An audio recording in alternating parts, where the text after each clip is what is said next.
Hey folks, Tony Mo here, and today we're going to be sitting down to talk a little bit about Outriders, an upcoming third-person cooperative loot shooter RPG from the folks over at People Can Fly. This is the same dev that's worked on things like Painkiller, Bulletstorm, and Gears of War Judgment.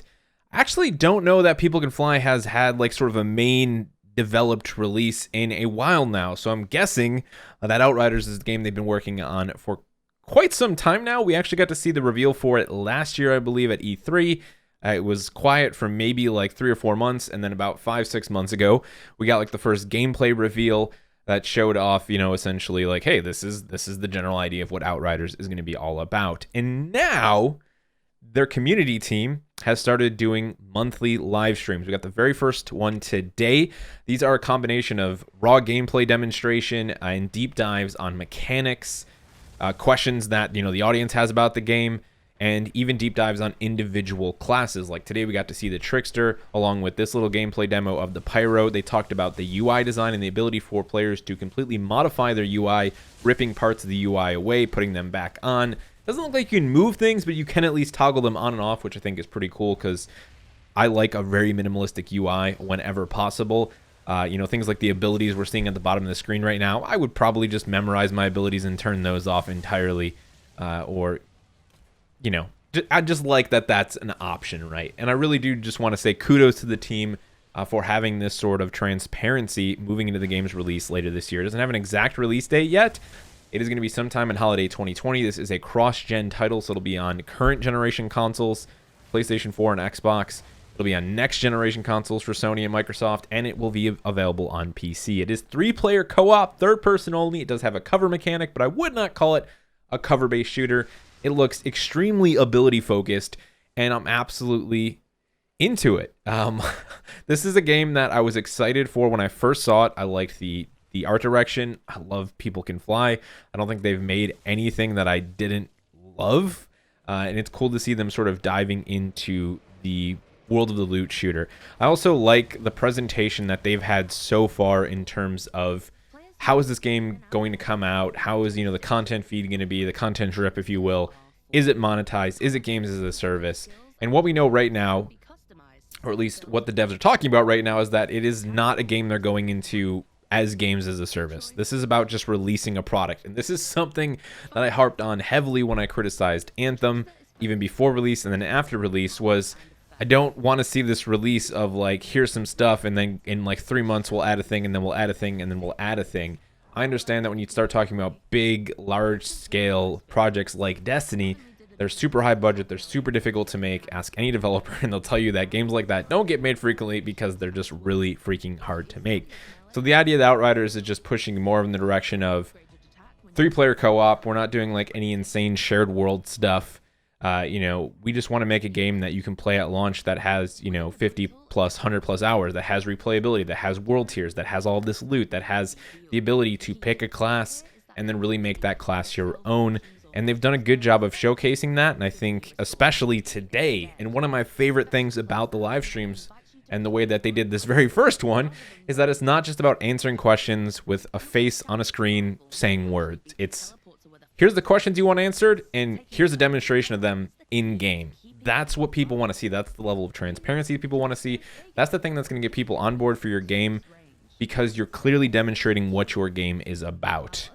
And that's why I feel way more positive about this game leading, up to its release than I have about any other game, especially in the loot shooter space, because the team is just showing us the game, and I think it looks absolutely wicked. I love the idea of a good 3-player co-op experience. And this game actually reminds me a lot of Remnant, and that Remnant was just like a full package of like, here, it's out, you can play it for like 50 plus hours, if not more. And that's the thing. Yeah, we might do DLC for it, but this game isn't dependent on this long-standing like 10-year contract. We just want to make a cool thing, and if you play it for 100 hours and put it down until we make DLC, or you put it down never again, that's totally okay too. So, positive vibes from this. Let's talk a little bit more about some of the things that I'm excited about. When we talk about loot shooters and RPGs, let's just talk about that, like action RPGs, Diablo. We can throw Monster Hunter even in there.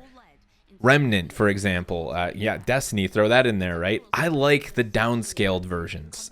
I like Remnant in a lot of ways more than I liked Destiny, because I don't necessarily want something where I feel like I have to be committed to playing it for 100 hours every single month just to stay up to date.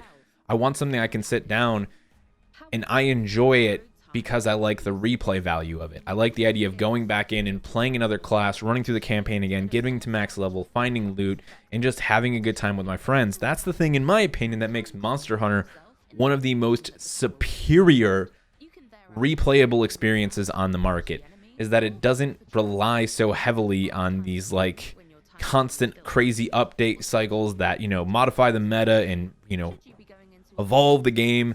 Like, Monster Hunter is incredible to play because people just like playing the core gameplay loop, right? That's always what I wanted for Anthem, was just give us a strong core gameplay loop. Let the game be naturally replayable because it's fun to play, and because there's a lot of variation in how we can play and the way we can modify our character and their performance. And so we got a good taste of that today with the deep dive on the Trickster. At launch, each class is going to have over 12 abilities that can be swapped in and out of your bar. You've then got a skill tree that has essentially 3 specifications, and you can mix and match between those. The one that we saw for the Trickster was a focus between like raw DPS, damage mitigation, and health leeching. So you can really start to bounce around. Again, I like the ability-focused nature of the games. I think, number one, aesthetically, the game looks really pleasing.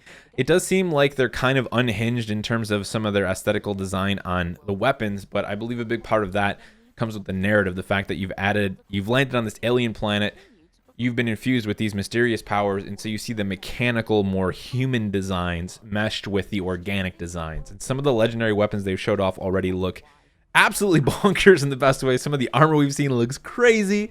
It's just a game that looks just fun, man. It doesn't look like it's trying to do something revolutionary and daunting and difficult and probably impossible. It just looks like it's trying to be a really good 3-player romp with a shitload of loot and some really fun gameplay mechanics. And I think that's why I feel so positive about it, being excited about it. So this is definitely something I'd like to talk about a little bit more in the future. Don't expect me like falling back into full-blown crazy Anthem coverage, just nonstop hype train for this game. Not me anymore. But it's something I want to throw on your radar because I don't think a lot of people know what it is or what the hell it's trying to do. Keep an eye on this one. You know, they're doing some cool stuff with world tiers, which I think is really necessary for replay value. There's going to be up to 15 world tiers, man. So think about like replaying through Diablo with your friends and cranking up to those higher difficulty levels. That's going to be a thing in this game. There's still a lot we don't know about it, but I'm excited to see them doing those monthly releases. And I'm really actually interested to see just how big the game is. You know, they talk a lot about the narrative being important here, so they do want to tell a story and you can interact with NPCs, and there's going to be like little dialogue options and things like that. I'm curious though as to like just how diverse the world is. They talk about there being lots of different biomes and places to explore. So I'm interested to see like what we've got. Like, what are we going to be able to sort of run our way through, right? I don't necessarily need it to be the biggest world ever, but I'd love to have something where we get to go from like one location to the next, even if those locations are more dense and, you know, not like full-blown Assassin's Creed in each every one. I like the idea of exploring a world and getting to see different biomes and different baddies and stuff like that. So I don't really have any like concerns right now. I just want to know more. They did a good job of answering, you know, some of the questions. Like I said, no microtransactions, not being launched as a live service. You know, we're going to have up 4 classes at release. The weapons look insane, and it's PvE only. So I hope they really go unhinged on ability usage and modifiers for legendary weapons and armor. I want to see more.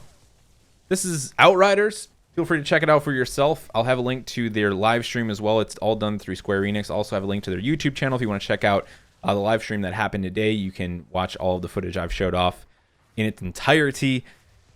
And that's it for me, guys. Thank you so much for stopping by and listening to me ramble. I hope you have a great day. Hope you're staying healthy. Take care of yourselves out there, and I'll see you all in the next one.